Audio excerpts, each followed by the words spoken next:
I'm going to start doing something new on this YouTube channel, which is talking about the books that I've abandoned. So these are books that I started with every intention of finishing them through to the end, but for one reason or another, I lost interest, I stopped reading, I put them on the shelf and I never picked them up again, and then eventually you get to a point where it's time to admit to yourself that you've abandoned them. I seldom abandon anything intentionally. I always try to finish the books that I start reading, but I also am a terrible reader. So I've got a bad habit of putting something on the shelf, and I might go a couple days without reading it, which is perfectly normal for me. I often go a couple days without reading. I tend to read in spurts. And then maybe a couple weeks without reading it, which actually isn't all that abnormal for me. And then a couple months without reading it, and sometimes it's hard to pinpoint exactly the moment where you lost this book and where I lost this book and where I decided I was never coming back for it. Which means that a lot of the books I've abandoned, or I've come to admit that I've abandoned, can sometimes have been sitting on my shelf for a year before I finally say to myself, okay, it's time to admit I've abandoned this one. That's definitely true of the book I'm going to be talking about today. And in fact, time permitting, I'll be making a few more videos in the next coming days. Excuse me. A few more videos in the next coming days, also with books I've abandoned. Sorry. My voice has not been the best the past couple days, but I've got some free time now to make these videos. I don't often have a lot of free time, so I'm going to try and soldier on and get this done. Anyways, this is something I've been keeping track of for a few years now on my weblog, Books I've Abandoned. I haven't started doing it on YouTube yet, but from today I'd also like to import this over to YouTube. I think actually I might be using the wrong term, because I think in book term there's an established convention to call this bailing on a book. But abandoned is a term that I've been using on my weblog, so I'm just going to continue with that for the sake of internal consistency, even if other people use a different term. Okay, so today's book, the book to admit that I'm finally giving up on, is the Longman Dictionary of Language Teaching and Applied Linguistics by Jack C. Richards and Richard Schmidt. This is a photocopied version, which you will have to excuse. In Cambodia and Vietnam, this is the way these books are quite commonly, how you quite commonly get these books. This version I have here, even though it's a photocopied version, it's been through better days. I'm missing a couple of pages at the very end. I'm missing the cover page. When I initially got it printed out at the printer, there was a nice glossy kind of cover page. But let me back up and talk about how I initially got this printed out at the printers. So I came across this book because I was doing the Delta Module 1. If you're an English language teacher, you'll know what that is. If you're not, it's a qualification for teaching English language. Now, I was doing it by the distance delta, and before we started, they sent out a list of recommended reading, books that you should get a hold of, and this was on their list. I think you were recommended to get either this or an A to Z of ELT by Scott Thornberry, or both. And these are reference books, dictionaries. So they've got a whole bunch of linguistic terms or English language terms, and you look them up. For example, this is discursive practices, noun, a term used in critical discourse analysis to refer to the processes of production, distribution, and interpretation that surround a text and which must be taken into account in text analysis. These practices are themselves viewed as embedded in wider social practices of power and authority. And that's the entry for discursive practices. So it's not terribly interesting to read, but it's meant to be used as a reference. And particularly in Delta Module 1, you've got to memorize a lot of vocabulary. So something like this is useful in theory. Actually, maybe let me talk about why I didn't find that so useful in Delta Module 1. Actually, hold on to that. Let me talk about how I got it. So, in Cambodia and in Vietnam, electronic PDFs of these books are widely available at various schools, and we had this at my school. So I went down to the printers and got them to print it out in Phnom Penh in Cambodia, and yeah, even though it was a photocopied version, the printers there generally do a nice job. So the binding at one point was nicer, the cover sheet was one point was nicer. Excuse me. I actually made 3 copies when I went there because I was doing the Distance Delta Module 1 with 2 friends and co-workers. We were all doing it at the same time. So I said, you guys want copies? They said yes. I went down and got copies for everyone. Excuse me. So, got the copies, and then I very rarely use this actually when I was doing the Distance Delta Module 1. The reason being, they do a fairly good job on the Distance Delta of sending you out weekly readings that have most of the terms that you will need. So I just used the terms that were in the Distance Delta readings, and I made flashcards of them. And I would use those flashcards to study rather than going through this. And I think that's really the way you want to do that, because this book, how many entries are there in here? See, this is where I regret using the first page. Sorry, where I regret losing the first page. Because on the first page, it said something like over 2,500 entries or something like that. I don't remember. But there really are a lot of entries in here. And actually, most of these, a lot of these, you don't really need for the Delta. For example, they have a lot of entries here for Chomsky's generative grammar. Things like government binding theory or I forget, theta roles, government binding theory, theta roles, and some other stuff.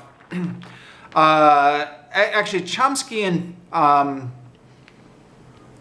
vocabulary pops up here with actually a fair amount of frequency in this book. And you don't need to know any of that for the Distance Delta. You'd need to know it if you were doing a degree in linguistics, but you don't need to know it for the Distance Delta. So kind of sorting out what you actually need to know from what you don't need to know in a book like this, which has kind of everything quasi-related to linguistics and sociolinguistics and discourse analysis and stuff like that. That's where more targeted readings like the Distance Delta come in handy. Now the other book that's recommended as a reference is an A to Z of ELT by Scott Thornberry. And that book I actually read cover to cover, which I know you're not supposed to, and I know probably only crazy people read it cover to cover, but Scott Thornberry's book, An A to Z of ELT, was actually not bad because it was much more focused on what language teachers need to know instead of kind of everything about linguistics. It was much more targeted for the novice reader. Kind of he assumed you were coming in here with very little background knowledge. It mixed in his own personal opinions and his views on stuff. So it was a little bit more opinionated, but kind of in a good way. There was some. It was interesting to see what his opinion was on different types of things, and the writing style was more in cursive. And you know, Scott Thornberry is just a good writer, anyways. So An A to Z of An A to the Z of ELT by Scott Thornberry. I actually did read that cover to cover and have reviewed it on this YouTube channel. But this book, you'd never read cover to cover. I mean, it's just, I mean, yeah, you can look at it here maybe. Internet relay chat, see IRC. Interpersonal function, see function of language 2. Interpretation, also interpreting, the act of rendering oral language that is spoken in one language, source language, into another language, target language, etc. It's a dictionary. It's good for what it is if you've got a reader who knows what they want to get out of it. Or is it? I don't know. I've not really found it terribly useful, actually, over the years it's been on my bookshelf. For example, when I was actually trying to read through some Chomskyan grammar, or an introduction to Chomsky's universal grammar, and was having a hard time keeping track of what is a theta role and all this type of stuff, I attempted to reference this book and did not find the definitions here all that illuminating, because it's pretty short definitions for the most part. So quite often, if one of these terms is going to pop up in your reading material, your reading material is probably going to give you more information about that than you would find in here. Seldom have I found a term in my reading material and gone to this dictionary and gotten more information from this dictionary than I thought was in my reading material, which is to say, seldom have I found this useful in making sense of terms which have popped up in my reading material. But I did actually have a go at getting through this book from cover to cover. And this probably was not one of my best ideas, but a couple of years after I had done the distance delta, or maybe about a year and a half after I did the distance delta, I was in Vietnam, and I was getting really into Quizlet, which I had known existed from before, but hadn't really actively explored or hadn't really actively used. It wasn't around when I was in university, although I understand nowadays a lot of university students use it. But it's very popular with language teachers because it's a great way to get students to practice vocabulary, review vocabulary sets. And a colleague of mine was explaining to me all the different functions you could do with it, all the different things you could do with it. And I fell in love with it. And I started making all these vocabulary sets for my students, saying, look, you can do this, and you can do this, and you can do this. And I was having so much fun making these vocabulary sets, thinking to myself, oh, these students of mine, they're going to get so much vocabulary practice and they're going to learn everything. And then of course, none of them did it. None of them did the homework, which is what actually my colleague had warned me about, saying he had eventually stopped doing Quizlet because he was putting so much work into the vocabulary sets and none of the students were doing the homework. Which, yeah, is probably inevitable. But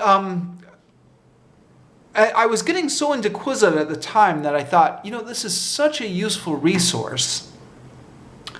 I want to get into it. I wish I had something I could learn so I could go back and use a Quizlet. And then I thought, yeah, remember that language teaching and applied linguistics book I have back at my home?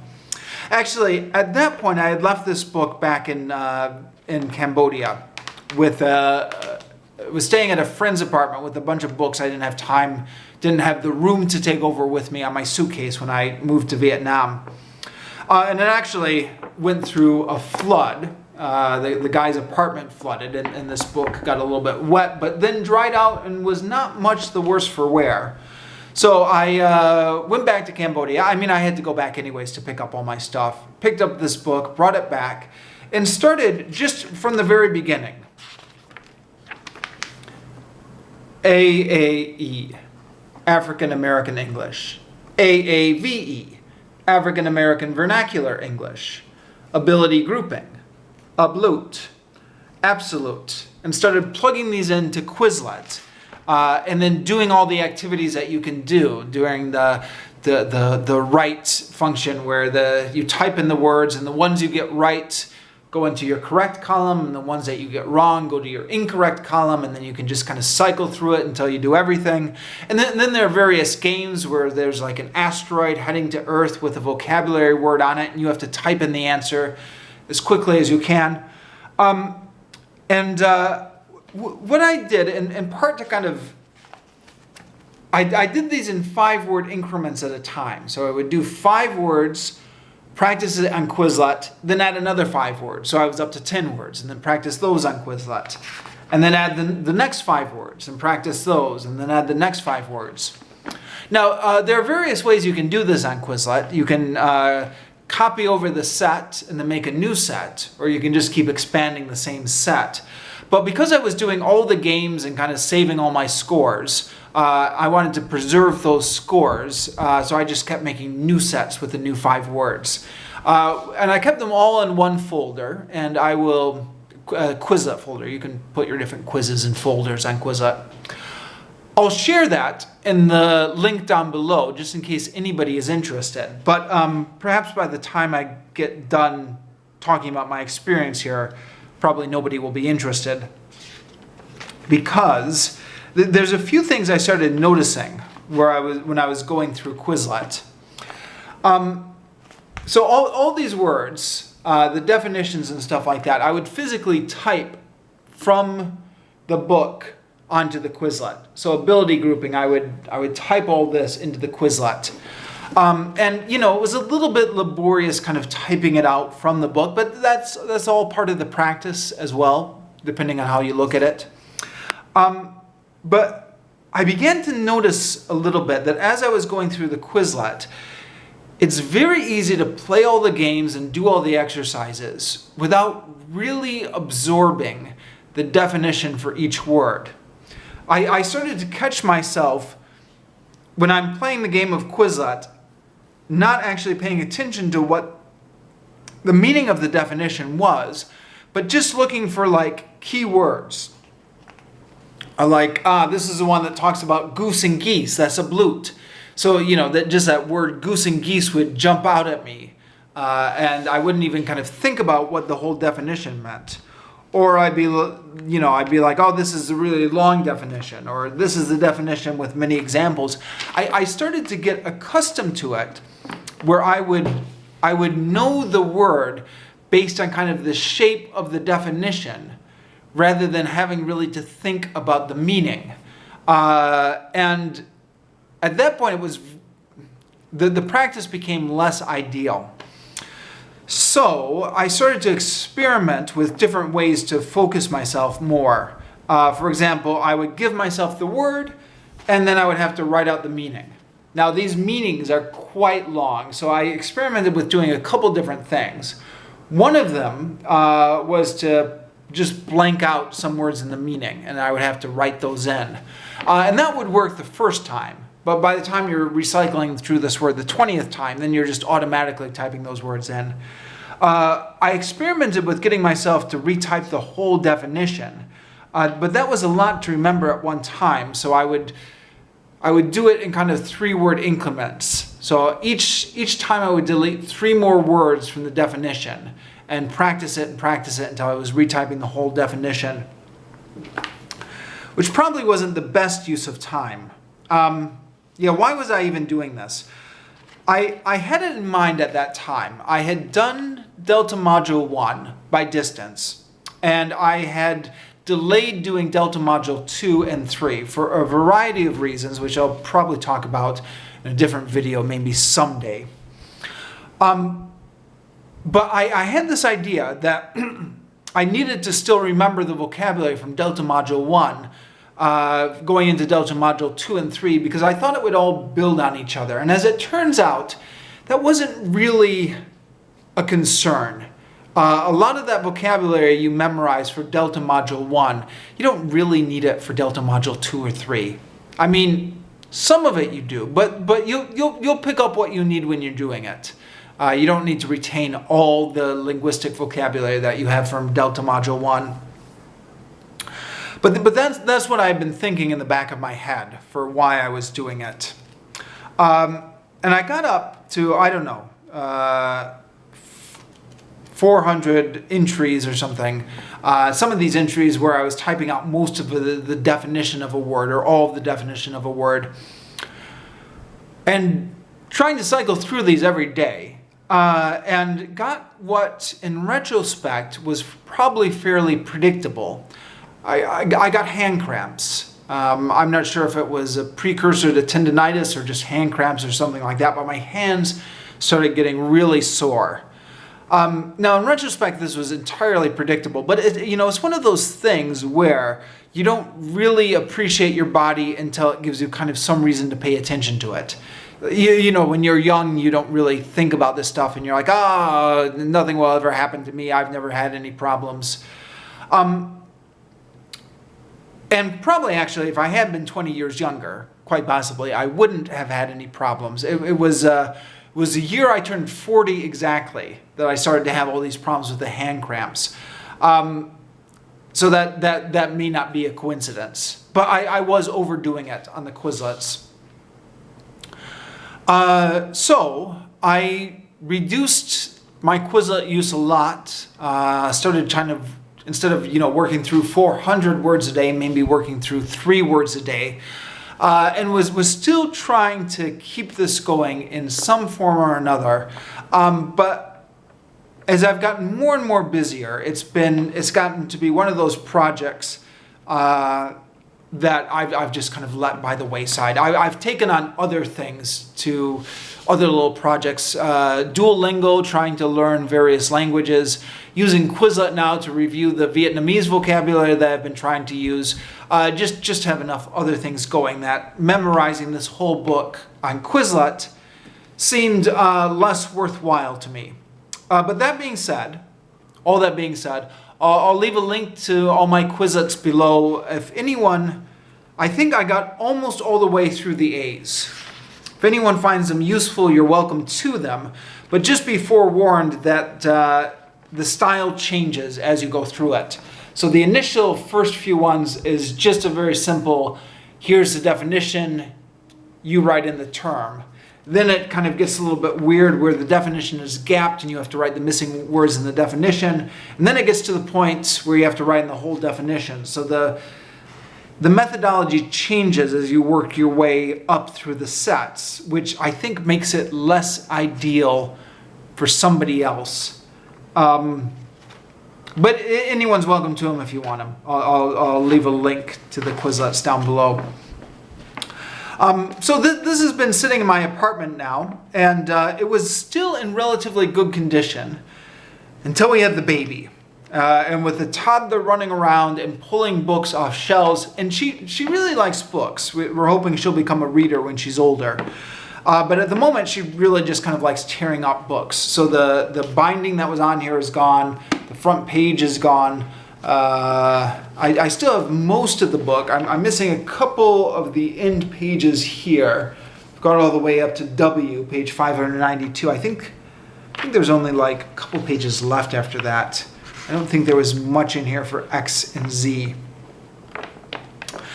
But yeah, I've given up on it in Quizlet, and quite frankly,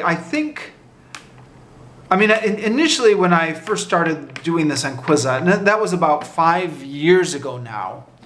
I was 5 years younger than I am now, and maybe had more academic ambitions than I do now. Now that I'm a bit 5 years older and have tried to get into some more academic linguistic stuff and not made much headway with it, I think really I'm not pursuing that anymore. So that was another reason that I had ambitions to kind of get through this whole book, is because I thought someday I'd go into advanced degrees in linguistics. I don't know how seriously I was considering this, but it was something that was in the back of my mind. I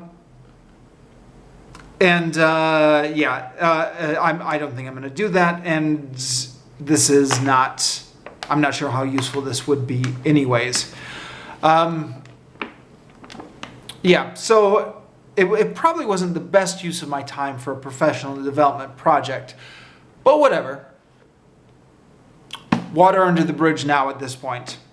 So I think the last time I was seriously making an effort at Quizlet was well over a year ago now.